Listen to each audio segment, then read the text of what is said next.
Біздің жайлап ағамыз. Кеше жайлап аға түспей қалды ғой. Иә. Не бәлең мынау?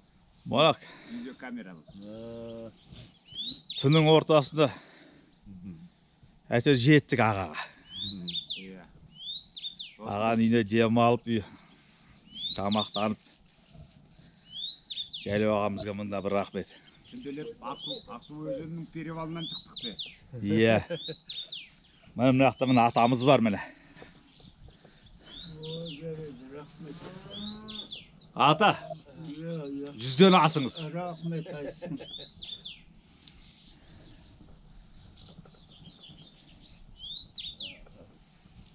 Әйтеуір ары өтсек те, бері өтсек те осы жайлап ағамыз арқасы енді. Мынау бізде гостиница. Тегін. Басқалар гостиница ақша төлесе, біз рахметпен қайтамыз. 5 уақыт тамақ де. Иә. Жол бар, Ақсудан өрлеп барғанда үлкен көл бар.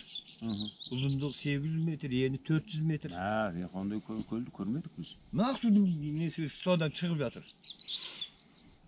Мен sana айтам ғой, Ақсу біздікі Қытайдікі емес. Сен Қытайдан келеді, Қытайдан келесің. Қытай емес, айламбайды, анау тұста енді. Иә? Ана жаңағы кешегі ана құлап кеткен сәрсендер отырғанның басы анау жақтан келеді екен ғой. Анау жоқ болғанда ол да бергі беттен келеді ғой.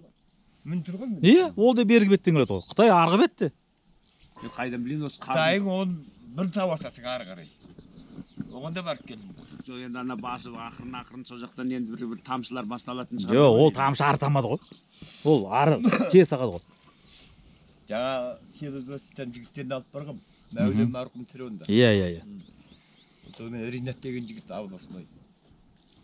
Қайрат марқұм анау. Қапада сол ненің директор. Иә. Сол жігіттерді алып барып сонда Қызылағаш кеткен.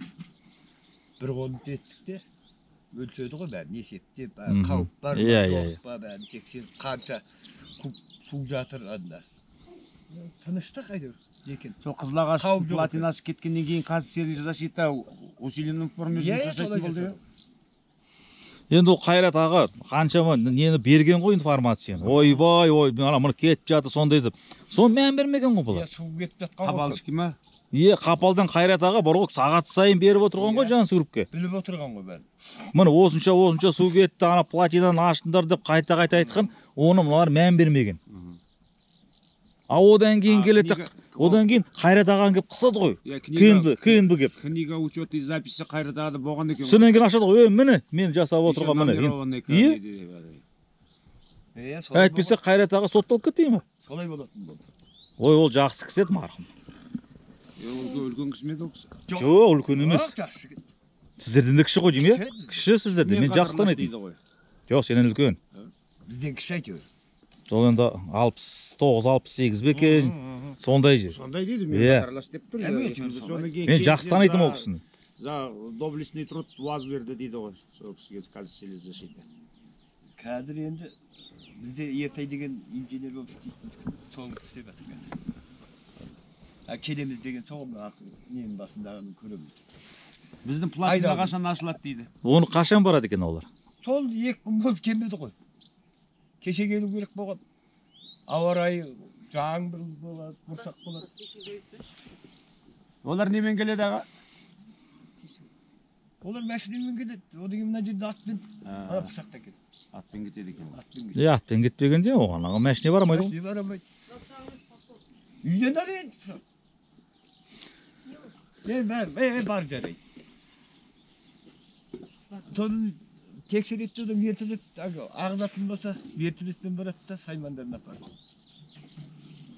Сөйтеді ғой. Вертолет барады ғой. Мынаның үстіндегі су мына астындағы етектің халқына қауіп төндіреді екен ғой. Сол ғой, тасып кетсе. Ана су жырғаныңызда көлшік болып еді бұрын аға? Сол жерде мен көлшік көргем жоқ. Бірақ су ағып жатыр ол жерде. Ана тау қайдан құлаған онда? Бұршақпенен нетіп қалады, қазандар толып қалады. Бұршақ бөгейді онда бүйе қайтып тасыды. Сол сияқты. 5 күн жауын болды ғой ол жыл. Сол сияқты ғой ол да. Сұмдық болды ғой 5 күн жауын жауып. Сол болды ғой, ол да сол болды.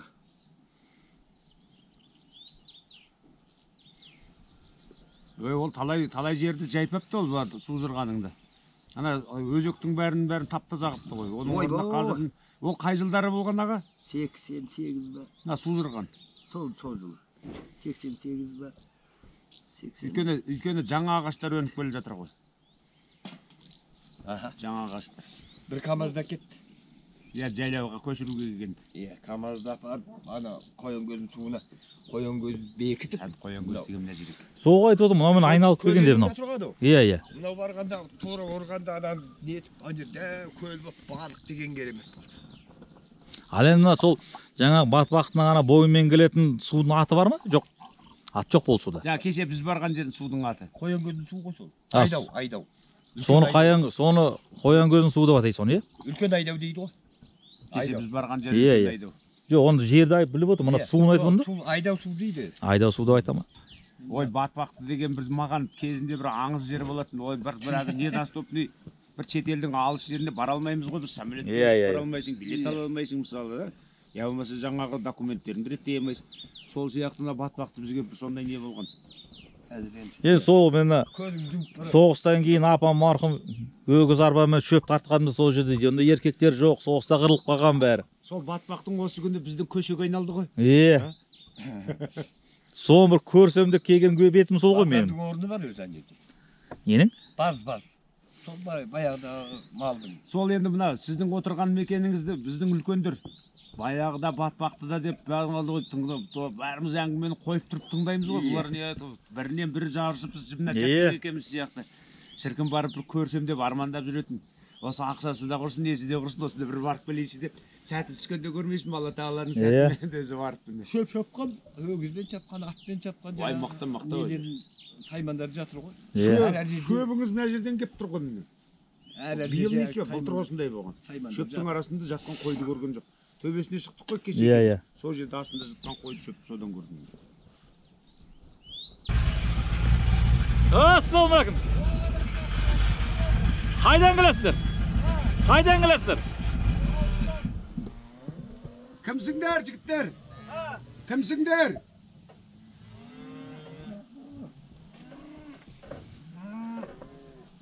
Қайдан келіп жатырмыз дейді? Білмеймін, секрет айтпайды.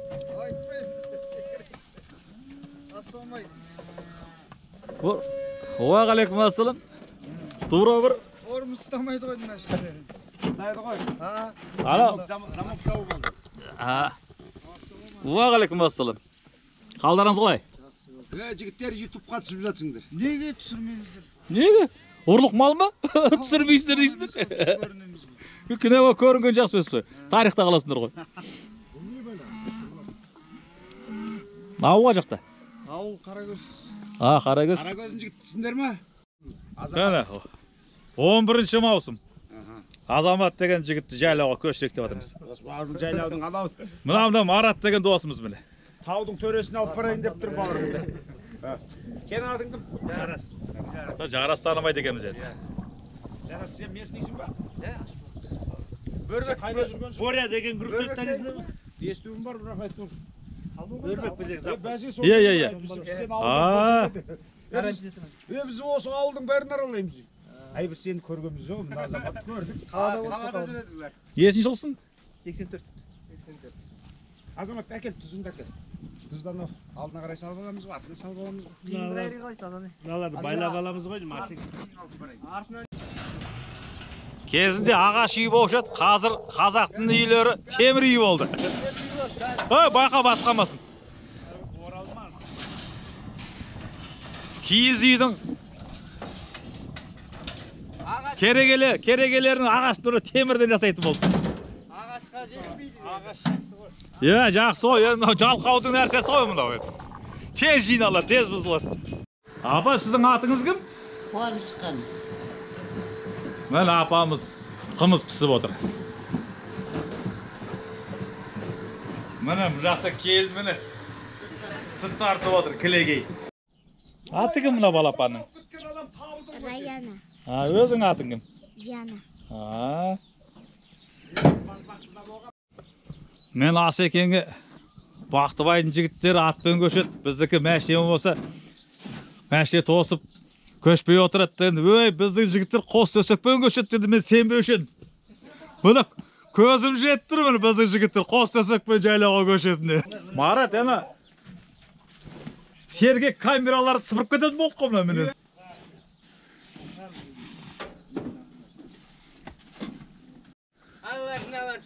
Міне көрдім. Бүткіл гарнитурмен, ала вечерний көйлекпен, костюм шалбармен көшіп атқан. Саған не айтып жүрмін? Мен ау. Арғы беттің қазақтарын көшкенін ғана көріп жүрмін де, өзіміздің жергілікті көшкен көрмеген жоқ. Тауға барғанда бәрібір мен барам ғой, өзімді мен өзімдікін жинауға барам.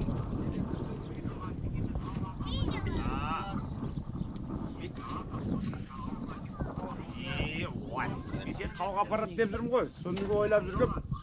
Сон бәрі соғды кетеді ғой деп.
Алтын қазған жерлер кезінде сонымен өтетін жол. Былтыр жақсы еді, биыл орып жаман болып қапты.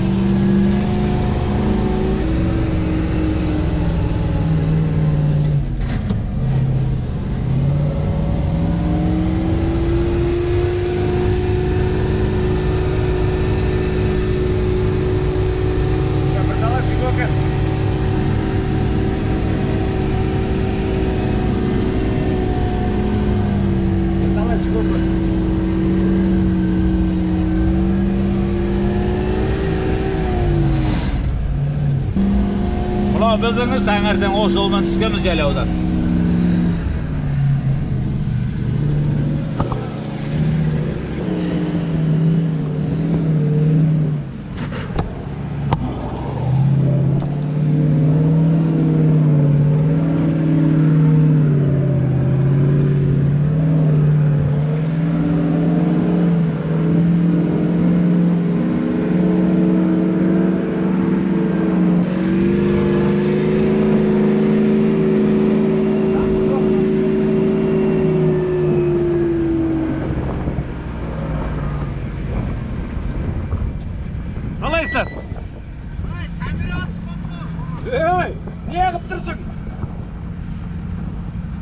Қалай жігіттер? Жақсы емес, қалай. Тәуба шүкір.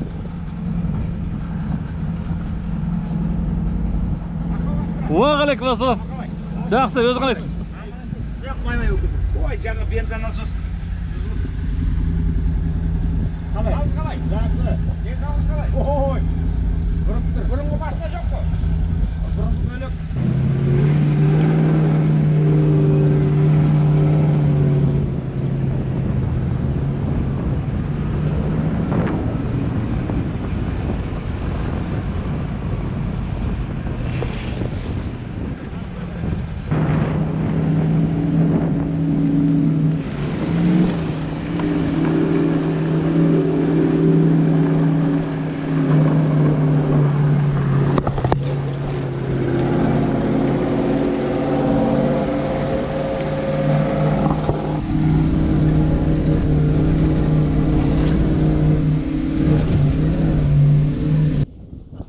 Уағалейкум ассалам. Қай жерге түсіреміз жүкті? Ана жұрттың орда ма?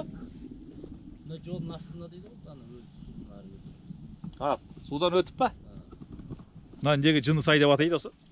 Баяғыда не ылысып отырады. Ылысып шы. Иә, ауру қойлар ғой. Иә, тентек қойлар. Тентек қойлар. Содан ба? Содан кейін атап кеткен ба деймін осы жерде. Ылысып отырасың ғой басында. Міне біздің ауылдың бір жігіті келеді. О, жерлес! Сен де көретін күн болады екен. Жақсы, өз қалың қалай? Жақсы, вовремя жетті. Жаңбыр көріндің бе? Қай жерін көрдің? Інім қалай?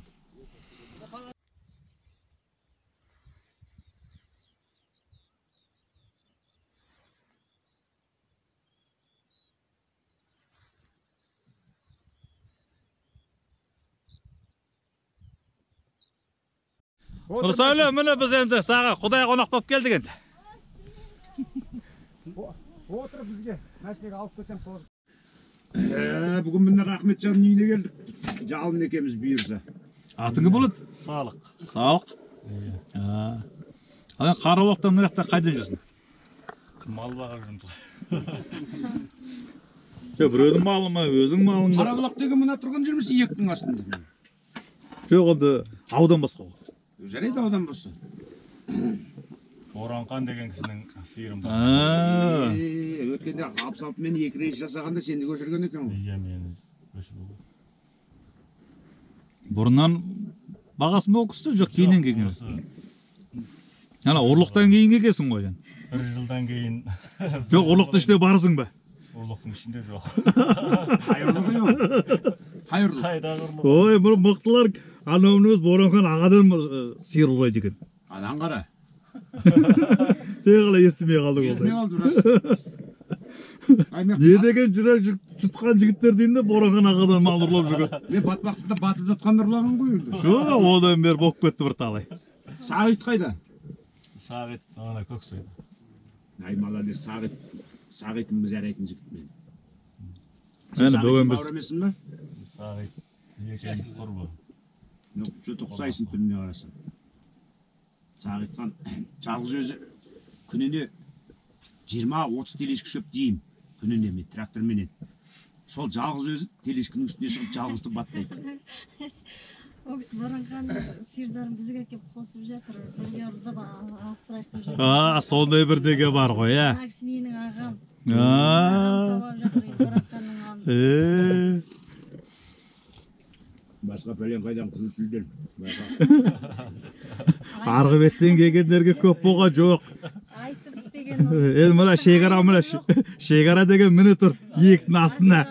Ол, жәкет шында да ол қажан болған дейсен? Шып қыстай ала берген ғой патихонг. Кім жасап жүр оны? 70 деген жігіт 40 тұяқ сиырын жоқ болып. Ондайды мен неге естімей ме? Шаруашылықта жүріп естімей қалам Рахметжан. Қар біласыз ғой, содан кейін естімейсіз. Осындай бір... Мен сияқты күнде Ақсоғандан да жүрсің есейсің ғой. Сотта не болып жатқан. Біз қайдамыз таудың үстінде Сен тауда жүресің. Біз ана тұзға түсеміз, шай майға түсеміз болды ау. Мен енді ауылға түсіп кішкене жүрейін десем, мені халық түсірмейді мені. Бүгін кетіп бара жатып едім Рахметжан. Мынаның аузынан ұстап алды мен. Мәшинем бұзылғанына қоймай. Мына фотографымменен мына кинооператорымды да бірге екеуміз ой жүріңдер. Екеумізге 2 баклажка қымыз беріп еді, соныменен аламыз. Мен кеше бірінші қазақ үйге барсақ, қой сойып тастапты. Ой, отырдар, біз саламыз дейді. Қой, біз енді ар жаққа баруымыз керек дедік қой. Жоқ, ол бірінші қазақ үйге барғанда қойды сойып, дайындап қойып. Енді саламыз деді қойыпты. Саламыз деді.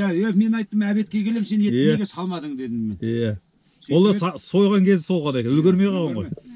Ой, Гүлімжан, сен енді мына ненің интернеттің жұлдызы боласың екен. Қараулақтағы туыстарың бәрі көреді енді. Сіз ол кісінің төркіні Қарабұлақта екенін де біледі екенсіз. Жоқ, біздің күнкөріс қазір бар ғой, тасымалдау болып кетті ғой. Қазір біздің Қазақстанда ер жігіттердің бәрі тасымалдаумен күн көреді. Қыздар жаңағы тойханада қалай ана тамақ таситын аспазшының сонымен күн көреді. Енді одан басқа жұмыс жоқ қой. Бұлай енді сауатсыз мемлекет болып барамыз ғой біз. Бұны бәрімізде табақтай 2-3 дипломнан бар оқып кәдімгідей әкеміз кезінде оқытты ғой бәрімізден шын керек. Енді сондай қазір істейтін қызмет жоқ. Ол өйткені жоғары жақтағылар ол қызметтің бәрін жауып тастаған. Қазір біз анау 18 ғасырдағы қазақтар қатарына қосылып келе жатыр. Бірақ қолымызда табақтай дипломымыз бар. Дипломированный шабандармыз, малшылар. Мысалы 10 жыл жер сілкінген жерде істедім, зерттейтін жерде. Одан енді жаның бағамайтын болғаннан кейін амал жоқ жұмыстан шықтық. Айтпесе бұрынғы заманда мына қиыншылық кездерде мысалы Совет өкіметі кезі 90-ның аяғына дейін жақсы болған. Мұғалімдер 6 ай айлық көрмегенде біз деген айына 2 рет айлық алатынбыз. Мұғалімдардың айлығы біздің айлықтан 4-тен 1 бөлігі болған. Одан кейін өкіметке ғылымдар керек жоқ болып қалды. Ғылымды біз шетелден сатып әкелеміз деді елбасымыз сол кезде. Ғылыми жұмыстардың бәрін. Сол кейіннен барып үлкен кісілер оқығандар айтты, ғылымсыз ол болмайды. Қазір аштау деп. Ал енді қарап отырсақ. Ал енді мына 90-ның басында Қонай Ақсақалдың артынан қалған 42 миллион қой болған. Елбасымыз айтты, біз қазақ немене бар, Қонай бәрі мал шығылды. Бізге бал кері жоқ. Біздің жердің астындағы дүние бізге жетеді деді. Байлық деді. Біздің бәрімізге бір кітап берді. Мына кітап бойынша бұл сендердің өмір бойыңа жететін дүние деп. 1 жыл болмай анау түкке жарамай қалды ана кітап. Ал енді жер астындағы ана орыстарда ваучер болды ғой, сол сияқты ана не болды, неме ана. Ой, қазмұтағал. Соны біз бәріміз бір мұнайға, неге, газға соған салдық қой біз ананы. Ол біздің пайымыз болды біздің. Шына келгенде сол болатын болында қарымыз соңыз біз бәріміз процентін жеп жататын. Ол біздің пайымыз болған. Осы Қазақстанда өмір сүрген кішкене балаға дейін бәрінде сондай пай болды. Бізде Монғолияда да берді ғой. Сонан кейін соны жаңағы жарты жылдың ішінде жоқ қылып жіберді ананы. Одан кейін жаңағы компанияның бәрін атын өзгертті, анау шетел сатып алды деді, анау деді, мынау деді, соны алауық бір берді. Ал енді 90 жылдарына торқырау кезінде жаңағы бүткіл завод, фабриканың бәрі жабылып қалды ғой. Елдің бәрі жұмыссыз қалды. Сол кезде жаңағы 42 миллион қой, енді сиыр мен жылқы аз есімде жоқ. Сол болмағанда 30 жылдағы ашаршылық Қазақстанда 90 жыл болар еді. Бір қойды, мына бір Қытайдың бір етігіне айырбастаған күн болды елдің. Одан кейін жаңағы мал көп, ешкім алмайды. Халық аз, оның бәрін шетелге шығара алмайды болар. Содан кейін малдың құны кетті. Содан қырып салды жаңағы малды. Ал енді одан кейін мысалы ауру малдарды шетелден сатып алып кеп, осы жерге ол өлетін мал сатып алып кеп, мына жерге біліп тұр өледі. Мына жаққа келеді, өледі, оны алады да мына жерге жерлейді. Ал мысалы ана жерде тиынға сатып алады, шетел аурудан құтылу керек қой. Сен мысалы барасың, сатып аламын деп. Ол аға көке сенен алып кетші деп саған мүмкін ақша беріп жатқан шығар. А сен өкіметтен миллиард ақша аласың. Мен ана жақтан асыл тұқым әкелемін деп. Алып келесің, мына жерде ол өледі. Оны алады да жерлейді, оған қанша ақша шығарады өкіметтен. Ана Алматының орталық аэропорты бар ғой, сатып жіберген аэропорт. Түрктерге сатып жіберді. Әуежай. Сонда істейтін мал доктордағы бір қыз айтты. біздің бас мал доктор деді аэропортта, алмаймын деп шырылдады дейді. Мынау дұрыс емес мынау. Тексерейін десе тексертпейді дейді. Содан кейін дейді, оны қысып қорқытып жүріп, ана қабылдатқызды дейді. Ол бір ай болмай өлді, анау ауру сиырлар ғой. Енді кіші әкем Алматының төңірегінде бір үлкен совхоздың директоры болды. Дүйсенбай ағамыз. Иә. Сол өкіметтің бағдарламасымен шетелден, Голландиядан ба бір жерден жаңа асыл тұқымды тайыншалар алып келген. Олар кішкене тентектеу болады екен де, солардың бәрі біреуі аурудан өлді, біреуі тамақ жей алмай өлді. Әйтеуір сөйтіп бәрі жоқ болды, өлді. Бірақ өкіметтің дүние ақшасы сауатсыз саясат болды. Өзіміздің малды көбейтетін ақ еді. Одан қазірдің өзі тендердің соңы мына ғой. Мына мысалы мына базарда мына кесең мысалы бір 100 теңге тұрсыншы біреу мысалы деймін да. А бұлар мынаны 10.000 теңгеден сатып алды бір кесені. Одан кейін біз Қытайға қарызға кірмегенде қайтеміз енді. Завод фабриканың бәрін бұзып металлоломға сатып жібердік Қытайға дейді. Иә. Жақсы болды, әкім курорттың бәрін бұзып сатып жібердік. Бұрын Саудияны бірақ Қытайға сатып жібердік. Зато орнына сауда үй салып қойдық, шетелдің жаңа Бая Қытайдың түкке тұрмайтын киімі сатып. Жақсы рахмет енді мынау. Рахметжан. Мынау ас беріп, тамақ беріп, біздерді бар ғой шөл қандырып. Мына біздерді кішкене жол үстінде жүрген жігіттерді. Мынандай дастархандарыңа рахмет енді. Жастарымыз ақ дендері сау болсын. Өсіңдер, өркендеңдер осы жерде. Малдарың көп болсын. Жақсы болып қайтыңдар ауылға. Көңілдегідей. Келіп тұрыңыз Рахмет. Ал Рахметжан. Нұрсәуле, рахмет дастархандарыңа. Малдарың енді ит құстан аман болсын. Жайлаудан жақсы тұсыңдар. Енді ертең мына жігіт үйлендірек енді. Мына аяқ киімді киіп, осында киіп отыр. Бірақ ана шалбар шешпей ұят болады. Клоун келді ма дейді ғой, шиқымазақ келді ма дейді. Мынандай киіп бармайды, қыз келінге бүйтіп баруға болмайды. Ертең апарып сені аттастырамыз. Мен әдемі киімдер бар. Болды. Ақшаны мен алып келем. Кеше біз ана жақтан 3-4 қыз көріп келдік. Киім бар, дайындап қоямыз. Болды онда. Осы жайлауда үйлендірмесек, қыстың күні қай уақытта үйлендіреміз ғой. Ал жыл жиып. Рахмет. Рахмет.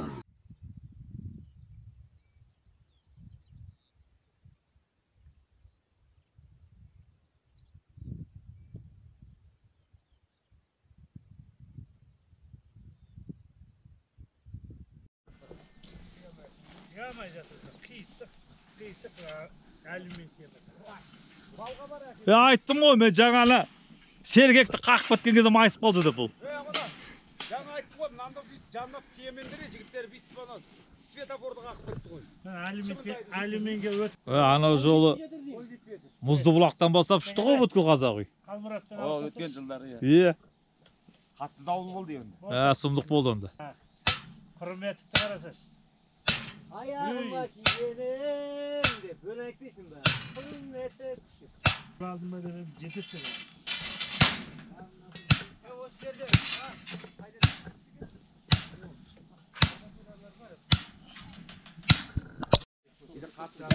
Жер қатты қой. Var mı ki? Yok. İleri kadar su olmuyor.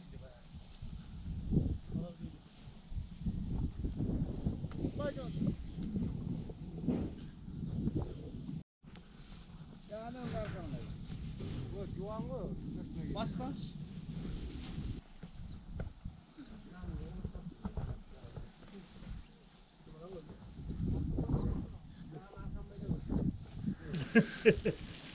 Маршал деген батыр осы. Главный архитектор. Осы жерде. Baban sim yaptı.